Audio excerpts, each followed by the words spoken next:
Sobat UT Kupang, jumpa lagi dalam podcast UT Kupang Mari Omong pada episode kali ini. Dan seperti biasa kali ini Indi kedatangan tamu, tapi ini yang beda dari yang biasanya. Tapi pastinya sudah tidak asing lagi buat seluruh masyarakat Nusa Tenggara Timur dan pastinya mahasiswa UT Kupang yang menonton atau menyaksikan podcast kita pada hari ini. Di samping Indi sudah ada Kamarisa Dilak, a.k.a. Mince, a.k.a. Yakob, Iya, Charlotta.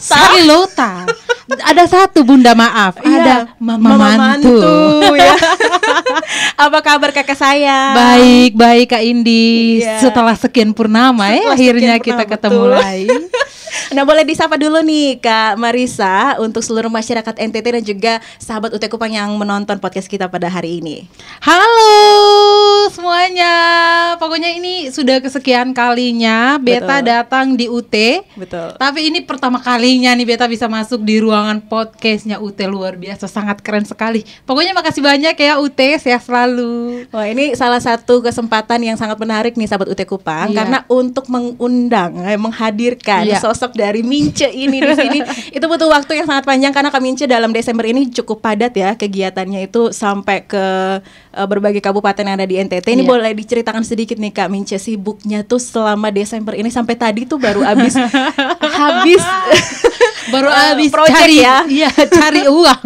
Boleh diceritakan dulu nih Kak Iya. Mince, kesibukannya boleh silakan. Ya, jadi khusus di Desember ini puji Tuhan banyak sekali, dan ya sonde bisa dipungkiri ya, ternyata untuk media sosial itu sudah sangat berperan penting sekali, khususnya di beberapa tempat ke pertokoan ataupun jualan-jualan online dan lain-lain. Ini sangat berpengaruh dan dampaknya itu besar sekali untuk si Mince ini. Jadi untuk sejauh ini sampai di Desember ini di tahun 2023 ini banyak sekali pengalaman baru yang akhirnya bisa ada di bulan Desember ini dengan penuh berkat pastinya. Betul. Terlibat banyak proyek Iya, ya. betul sekali. Kak Proyek-proyeknya Indi. itu sampai ke luar kabupaten ya. Iya, kemarin kita Kemana ke saja tuh, Kak? Sumba. Seluruh Sumba nih kayaknya kemarin ya. Iya, kemarin ke seluruh Sumba karena kebetulan suami juga orang Sumba. Sumba. Langsung pergi ke kampung adat juga, Kakak. Wow, luar biasa. Itu Ya. seluruh daratan Sumba Seluruh daratan dikunjungi Sumba. ya. Kita buka dari Sumba Barat Daya, terus kita ke Sumba Barat, langsung ke Sumba Tengah, setelah itu baru endingnya di Sumba Timur. Sumba Timur ya. Setelah itu ke Maumere. Itu yang kejadian tidak dapat tiket itu ya, tiket Iya, pulang. yang sempat ada pertikaian dan hampir nyaris ini. Ya, setelah itu pulang dari Maumere kemarin ke Labuan Bajo. Labuan Ya, Bajo, ada ya. proyek juga di situ di sana kemarin dan sudah selesai. Akhirnya puji Tuhan sampai di Kota Kupang, Kota Karang dengan Kembali. selamat sentosa. Dan itu pun juga di Kupang tuh kita masih agak sulit nih untuk menghadirkan sosok Mince, tapi puji Tuhan sudah Ya, muncul dari sini. Jadi kita ya. bakal ngobrol-ngobrol nih ya. Apalagi kita akan mengulik apa saja sih yang Kak Marisa ini sudah lalui sampai menjadi public figure di Yeah. Nusa Tenggara Timur ya. Nah, kalau mau dibilang nih Kak Marisa, siapa sih di NTT nih yang tidak mengenal sosok dari Kak Marisa ini, siapa sih? Dan pastinya juga Kak Marisa ini kalau boleh diceritakan sedikit, boleh dong sharing sama kita. Iya. Dari mulai awal nih Kak Marisa, dari mulai awal terciptanya sosok Mince, Iya. terus konten-konten yang penuh cerita-cerita yang sangat lucu ya. Itu apa saja sih yang dimulai awal mulanya tuh seperti apa, boleh share buat kita? Oke, jadi Kak Indi sebelumnya Beta ini bekerja di salah satu perusahaan BUMN, bekerja di salah satu perbankan dan itu selama 9 tahun. 9 Iya, tahun ya. 9 tahun. Setelah itu semakin kesini di tahun 2022 akhir, mau ke 2023 akhirnya Beta berpikir kalau ya hidup ini terus berlanjut. Ya sonde mungkin dong Beta menjadi Marisa yang di tahun 2022 terus. Sonde mungkin Beta hanya stuck di situ. Iya. Karena ya zaman sudah semakin maju, digital sudah semakin naik dan ya kenapa Beta sonde melihat peluangnya itu. Akhirnya di tahun 2023 di bulan Februari Beta memutuskan untuk resign. Keputusan yang besar. Iya banget itu Di awal tahun ya. iya penuh pergumulan. Wow. Ya entah itu mau maju sonde maju sonde maju, tapi akhirnya terjadi juga keputusan itu. Akhirnya resign di tahun 2023 di bulan akhir Februari. Nah Maret itu mulailah sama Karian kita mikirnya kemana nih cara untuk supaya menaikkan konten-konten yang membawa budaya-budaya yang ada di NTT tapi itu punya makna dan pastinya positif. Jadi dari situ kita tekun kebetulan sama Karian juga sama suami. Iya. Bersama suami juga kita bagaimana mendorong budaya. Kita kan tahu NTT ini kaya akan budaya, mulai dari wisatanya, bahasanya, kampung adatnya. Nah, apa nih yang perlu kita garap? Jadi akhirnya pelan-pelan kita mulai dari keseharian orang NTT. Oh, oke. Berarti tapi waktu keluar dari resign itu kan sudah berkecimpung di dunia konten kreator ya, Iya, sudah. Tapi lebih memantapkan diri lagi dan semakin fokus nih sepertinya ya. Semakin fokus. Betul. Apalagi ada partner kerja yang bisa mendukung, memberikan Kak Marissa ide-ide. Pastinya untuk kontennya lebih terfokus pada NTT yang ditonjolkan ya, nilai-nilai. Betul sekali Kak Indi. Betul. Nah, Kak, apa saja sih suka duka yang Kakak alami? Mungkin mulai dari dukanya dulu ya. Dukanya yang dialami menjadi seorang konten kreator itu apa saja sih Kak, boleh diceritakan? Oke, jadi kalau untuk suka dukanya menjadi konten kreator itu sejauh ini puji Tuhannya ya positifnya lebih banyak ya Kak. Emang kita ketong sonde bisa memaksa orang untuk suka konten ketong, karena pasti ada orang yang sonde suka, entah itu mulai dari dong bilang itu toh lebe-lebe mince sonde cuma kayak begitulah, tapi dari komen-komentar seperti itu akhirnya menjadikan beta kemana bisa menyikapinya dengan positif. Jadi akhirnya setiap hal yang duka itu atau yang negatif itu dari komentar orang atau pendapat orang itu menjadikan beta sebagai salah satu hal yang harus beta tabrak. Maksudnya ya ini menjadi salah satu alasan lah atau salah satu hal yang bikin beta harus terus memperbaiki diri.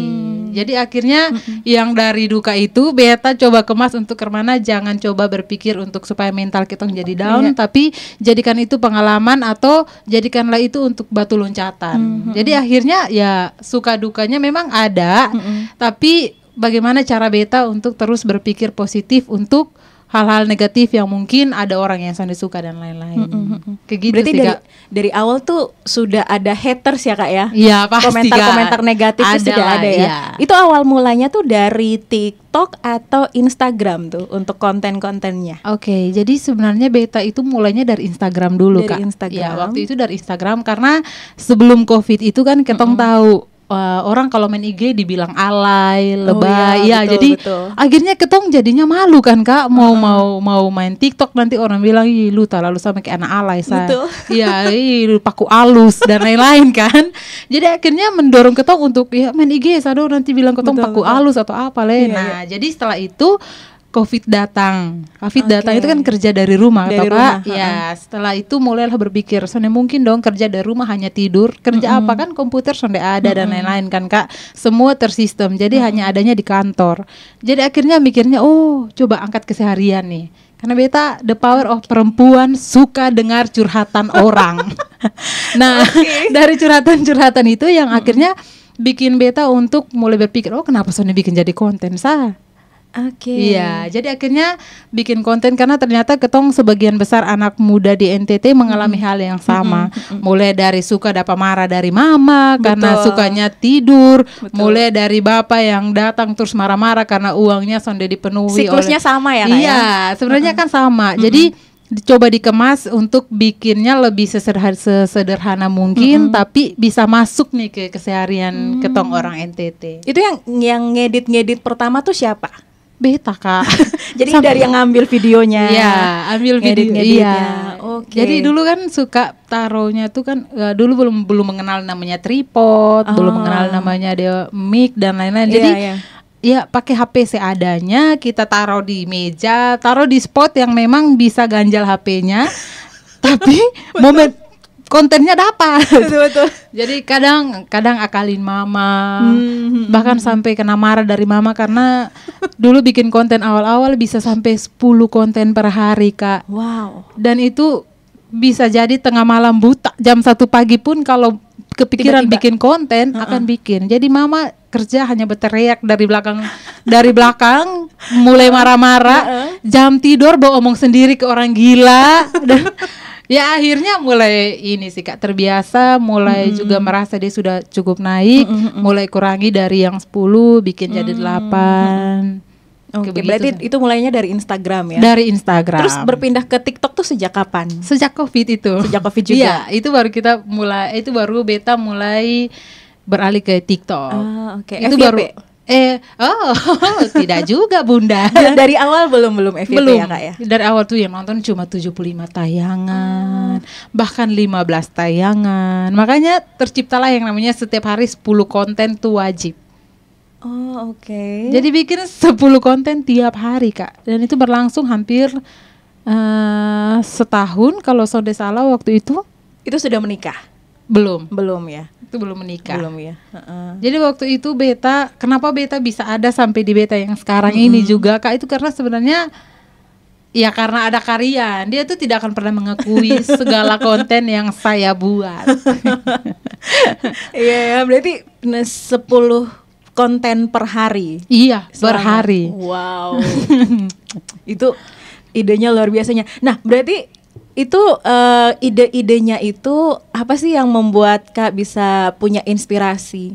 Siapa saja sih yang Kak pandang untuk inspirasi, ide konten maupun terciptanya sosok-sosok di balik cerita-cerita Mince dan teman-teman itu siapa saja, Kak? Itu sebenarnya terinspirasi dari curhatan orang. Oh, iya. oke. Jadi akhirnya menjadikan beta untuk mencoba menjadi beberapa karakter di diri sendiri. Yang kedua itu beta juga sebenarnya diarahkan atau dikonsepkan sama Karian, sama Pak suami nih. Jadi dia yang mengarahkan, tapi dia tidak akan mengakui. Dia cuma bilang, "Sonde boleh ke begini, harus ke begini, jangan bawa yang mengandung unsur saranya. Oke. Harus lebih ke ini, bahasanya jangan terlalu yang kasar atau yang menyinggung." Lebih kayak itu, Kak. Oh, jadi ada Pak Su yang selalu menjaga supaya kontennya ini tidak kemana-mana kan? Iya, betul. Karena betul, Kak. sudah lumayan besar nih sosok Kak Marisa nih dengan Mince dan lain-lain itu udah besar ya, Kak ya, dan pastinya butuh orang lain untuk melihat lagi ya apakah kontennya ini berbau sara atau tidak, Iya, betul, menyinggung atau Kak. tidak gitu. Oke. Nah, tadi Kakak cerita sempat kerja di salah satu perusahaan Iya, BUMN betul, Kak. Dan Iya. juga kita pernah ada sesi sharing, Kak Marisa nih juga dulu sempat berkuliah ya, Benar, sambil Kak. kerja ya. Iya, kuliah sambil kerja waktu itu. Wow, boleh cerita sedikit, Kak. Itu kan kuliah sambil kerja itu sudah mulai konten atau belum? Itu sudah mulai konten Sudah juga. mulai konten ya. Iya. Wow, jadi kuliah kerja lalu juga Konten. Boleh cerita, Kak, struggle-nya, kesusahannya itu gimana, Kak? Kuliah sambil kerja sambil konten juga. Itu kan tahu kan kalau kita kerja di perbankan tuh, Kak, Oh, pasti iya, betul. sampai malam. Betul. Apalagi tutup buku Iya, ya. aduh itu pusing 7 keliling sampai tambolok pica. Iya, jadi waktu itu kerjanya kalau waktu itu coba membagi waktu, kalau bisa pulang lebih awal, jam 5 itu pulang, mulai aturlah waktu bagaimana supaya bisa masuk semua. Entah nanti kan kuliahnya di sore hari ataukah nanti ada kuliah online-nya.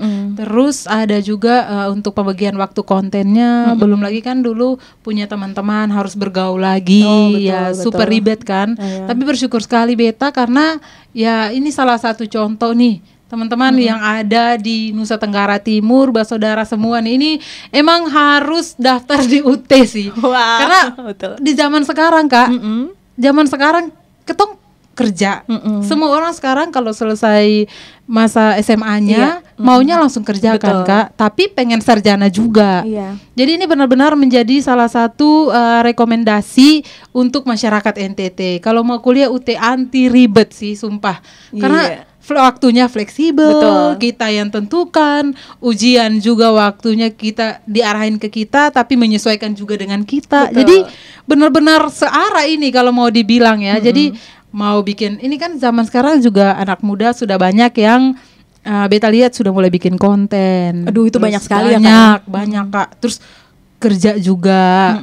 Nah ini mau kuliah, tapi mereka nih masih bingung nih kemana bagi waktunya. Kalau harus offline kan ya sonde dapat dong Kak. Ada pertemuan tatap mukanya juga ya Kak ya. Dan ini juga senang sekali karena UT ini adalah perguruan tinggi negeri ya, betul. baru sudah terakreditasi yang no kaleng-kaleng ini. Jadi pasti. Jadi bersyukur sekali dengan zaman sekarang UT benar-benar mengikuti perkembangan zaman. Setelah itu juga benar-benar membantu kita anak muda yang pengen kerja sambil kuliah, waktu fleksibel, sonde makan waktu juga enak dan juga nyaman sih ini. Cari yang nyaman dong. Cari yang nyaman dong. Tiba-tiba wisuda. Tiba-tiba wisuda, geng. Nah ini nanti bakalan S2 juga nih di Iya UT harus ya. dong Kak. Didukung Pak Su ya. Pak Su kayaknya S3 aja deh di sini ya Pak Su. Betul. Iya. Udah bisa nih. Ini kode-kodean ya. Ini Kode Pak ya. Sunya udah ada di studio juga nih, Ada di sahabat UT studio Kupang. Jadi nanti kita bakalan ada project lagi nih. Kalau ke depan ya, tahun depan kalau direstui bakalan ada project baru nanti sama Kak Mince dan juga Pak Su. Nantikan ya sahabat UT. Boleh nanti kita sambil minta untuk di approve, kita nyanyi lagu aja. Kode. Bercanda. Oke, kita lanjut lagi ya sahabat Iya. UT Kupang. Nah, selain daripada tadi kan udah dibilang nih kan, kalau dulu kan Kak Mince ini kan sambil itu kan saya kebolak-balik Marisa, Mince ini sosok Mince ini betul-betul udah kuat banget ya. Mince, Charlotta, Mama Mantu dan Yakob. Sekarang ini lagi naik-naiknya Charlotta ya, Charlotta Kak ya. ya. Ya tadi mau datang pakai Charlotta tapi takut Kak Indi langsung jatuh pingsan. Itu mahasiswa lagi ujian Iya, nggak? masalahnya juga mahasiswa lagi ujian sekarang. Sebentar, saya mau lanjut ke pertanyaan berikutnya, tapi saya penasaran nih. Iya. Sosok Charlotta tuh inspirasinya dari mana sih Kak? Tiba-tiba muncul loh Kak itu. Iya, jadi Charlotta itu Kak Indi sebenarnya awalnya kan kita benar-benar hanya mau menarik tentang budaya-budaya yang di NTT, seluruh masyarakat NTT hanya untuk mengingat kembali mereka dengan zaman pada zamannya dengan yang orang tua marah lah ini. Terus kenapa kita hadirkan Charlotta yang ala-ala anak Jaksel, Medok Kupang? Kita coba hadirkan dia untuk memberikan suasana baru karena kan kita harus tahu kalau kita punya banyak anak muda, banyak orang NTT yang merantau keluar. Betul. Ya, jadi lebih kayak itu sih Kak, kemarin mikirnya kayak itu. Tapi memang sengaja disulap dia lebih kayak orang gila. Karena memang karakternya kan guelo toh Kak. Ya. Lebih menarik dan punya humorisnya itu tinggi sekali ya. Umpan kena pukul juga dia kan. Gemas ya Kak ya. Seru-seru, keren kalau untuk Charlotta ya. Nah Kak, kita lanjut lagi nih ya Kak ya. Untuk masyarakat NTT nih Kak, maupun untuk seluruh teman-teman mahasiswa UT Kupang, ini kan ada juga nih Kak teman-teman mahasiswa yang kepengen jadi konten kreator ataupun juga ada bergelut di dunia digital marketing. Mungkin Kak Marisa bisa kasih tips and trick biar bisa sesukses sekarang. Ya. Belum juga ini kita, masih berproses kita. Kak Marisa bisa kasih nih tips dan triknya apa saja sih yang sudah pernah dilakukan atau yang sedang dan selalu dilakukan oleh Kak Marisa biar bisa sukses seperti sekarang ini. Mungkin bisa jadi inspirasi buat teman-teman yang menyaksikan, silakan. Baik, jadi sebenarnya menjadi seorang konten kreator itu tidak gampang. Sebenarnya itu sangat tidak gampang. Iya, mudah kalau kita menjalankan dan mudah kalau kita punya pemikiran yang kreatif yang setiap hari kita bisa buat atau ide-ide atau kita dibantu orang itu terasa mudah sekali. Tapi sejujurnya menjadi seorang konten kreator itu bagi beta itu adalah merupakan suatu challenge yang paling berat. Karena kita akan dituntut bagaimana kita harus menunjukkan kreativitas kita sebagai anak muda, khususnya anak muda NTT. Dan yang perlu kita perhatikan itu yang pertama adalah konsisten. Oke. Karena kalau kita menjadi konten kreator, kalau kita tidak konsisten dengan apa yang kita buat, ya itu namanya main-main dong Kak. Ya ada sonde ada ya, yang penting beta punya medsos. Itu kan Kak. Jadi kalau untuk beta, untuk tips dan trik menjadi seorang konten kreator, yang pertama kita harus konsisten dulu. Yang kedua kita harus bisa temukan karakternya ketong itu apa. Ketong konsisten, tapi sonde menemukan karakter ketong dalam setiap konten yang ketong buat ya sama aja bohong tuh Kak. Kayak sama dengan yang lain. Jadi banyak orang pengen memberi diri untuk menjadi seorang content creator, tapi belum menemukan karakter dirinya seperti apa. Jadi lebih ke asal ketong lihat ketong gagah ya itu paling bagus. Padahal sebenarnya yang perlu ketong perhatikan adalah bagaimana ketong bisa mereview atau melihat insight dari orang-orang yang menonton. Nah, beta tuh sering lihat dari dia punya performa penonton, Kak. Jadi kalau misalnya videonya dimulai dari misalnya 1 menit 20 detik, beta akan lihat di detik keberapa yang orang terbanyak nonton. Berarti dengan secara sonde langsung ketong bisa tahu nih, oh ternyata kontennya terlalu panjang atau kayaknya terlalu bertele-tele deh. Kasih kurang atau diperas lagi biar lebih padat. Nah itu. Nah, beta itu paling suka ini beta sonde tahu mungkin orang alami yang sama atau sonde, tapi beta tuh Kak paling suka lihat banyak yang terbanyak yang nonton. Misalnya beta buat satu konten, sebenarnya itu seadanya, tapi yang nonton bisa sampai ratusan ribu. Oh, berarti algoritma membaca konten yang ini yang orang suka. Maka harus fokus ke itu dulu, Kak. Karena kalau dia masih baca itu, misalnya hari ini beta dengan Kak Indi bikin konten pakai baju ini nih, tiba-tiba viral di TikTok. Ketemu muat lagi dengan baju yang sama tapi kata-kata yang beda, pasti naik Le. Pasti akan naik. Dan sekarang juga algoritma antara TikTok dan IG itu udah hampir sama, Kak. Jadi sonde akan menyusahkan ketong kalau ketong mau menaikkan insight mau di TikTok, mau di IG ataupun Facebook. Jadi yang pertama yang penting ketong konsisten dulu. Temukan karakternya ketong. Terus jangan pernah Kak, jangan pernah merasa capek atau lelah kayak kadang ketong merasa kalau yang nonton cuma 100 atau 200 itu sudah down toh Kak. Maksudnya kayak ya buat apa juga bikin capek-capek nonton cuma segini. Kemarin naik, hari ini sone naik. Nah, itu kadang menjadikan ketong untuk ya sudah leh nanti sado. Akhirnya kan kayak ya sudahlah, kapan ada mood enak le baru naik. Karena ketong suka melihat dari berapa banyak yang nonton, ketong akan buat lagi. Tapi kalau semula turun lagi down nanti juga, kita juga down ikut down. Jadi tetap semangat apapun itu, yang berapapun yang nonton. Toh kalau kita menunjukkan hal-hal yang positif, akan ada waktunya di mana ketong naik. Karena semua orang punya proses. Soalnya semua orang langsung naik kan Kak. Jadi lebih kepada menghargai proses, karena percaya dari setiap proses yang ketong buat dan ketong terus bertekun, konsisten, dan ketong tahu karakternya ketong itu apa, maka dia akan ikut dari belakang. Semua orang punya waktunya untuk bersinar ya Kak ya. Pada waktunya. Aduh, amin saudara-saudara.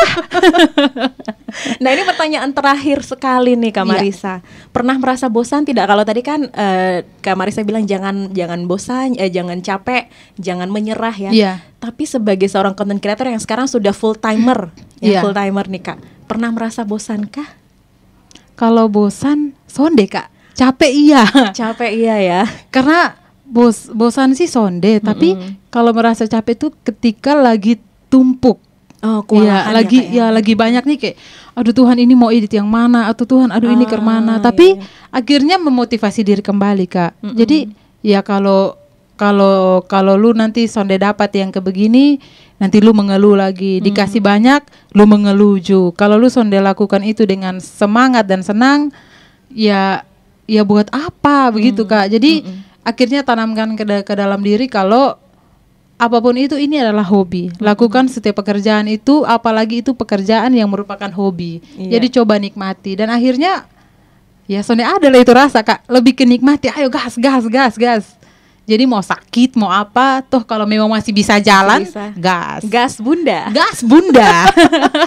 Keren sekali. Nah, terima kasih banyak Kak Marisa. Sama-sama Kak Indi. Sebelum kita tutup nih ya, sebelum closing ini terakhir, boleh munculkan sosok Charlotta dong Kak? Oh boleh dong. Ini untuk mungkin untuk mahasiswa atau calon mahasiswa baru sekarang ini kan kita lagi musim pendaftaran nih Kak Marisa. Boleh nih sosok Charlotta, mungkin kan dia baru pulang dari Jakarta. Jakarta. Nah, dia mau kasih tahu sesuatu lah, kasih semangat buat masyarakat NTT mungkin ya untuk memilih UT. Tapi pakai Charlotta. Boleh nih Kak ya? Boleh? Kak Indi ini kan suka challenge ya. Kak Indi suka tantangan. Karena jujur lebih suka Charlotta Kak sekarang nih ya. Iya Kak, karena itu memalukan sebenarnya. Boleh nih, Oke, Kak, boleh. boleh banget. Jadi buat lo semua, gua bilangan ya, jangan lupa kalau lo mau kuliah, lo mau daftar kuliah, nggak usah lo timbangan lucu apapun, karena UT lah pilihannya. Di UT yang lo bisa kerja sambil kuliah, waktu lo fleksibel, udah terakreditasi, prodinya juga banyak, fakultasnya banyak. Terus lo masih mikir apa? Parah banget sih lo kalau sampai lo nggak di UT sih. Sudah Kak, cukup ya? Cukup Kak. Iya, terima kasih. Tapi itu Maaf ya masih Kak, kita kurang. kalau kayak begini suka menjawai peran. Ini kurang Kurang, tompel, ya, kurang alisnya. tompel, alis dan bibir Kak. Kalau Sode kayaknya Bebita bisa naik di atas meja dan sampaikan kalau UT terbaik. Iya. Kak Indi bertobat ya. Oke, Kak Marisa, terima kasih banyak. Terima kasih Kak ya. Indi. Untuk sosok Sarlota juga yang kita undang bersama-sama Iya. di podcast UT Kupang Mari Bawa pada hari ini. Terima kasih banyak sekali lagi Kak Marisa dan juga Pak Su yang sudah hadir di studio bersama-sama dengan kita. Dan Kak Marisa sudah sharing banyak hal bagaimana dia bisa sesukses sekarang menjadi salah satu konten kreator yang diperhitungkan di NTT. Kuncinya adalah konsisten dan pastinya kita punya karakteristik yang bisa membedakan kita dengan orang lain. Itu dia kunci sukses menjadi seorang konten kreator seperti Kak Marisa Dilak sekarang ini. Dan sekali lagi terima kasih juga buat sahabat UT Kupang yang sudah menonton podcast kita dari manapun Anda berada. Dan akhir kata saya Indi bersama-sama dengan Saya Mince, Mama Mantu Sarlota dari Yakob. mohon undur diri dari podcast UT Kupang pada hari ini. Kami mohon maaf jika ada salah-salah kata dan salam sehat untuk kita semua. Sampai jumpa. Sampai jumpa.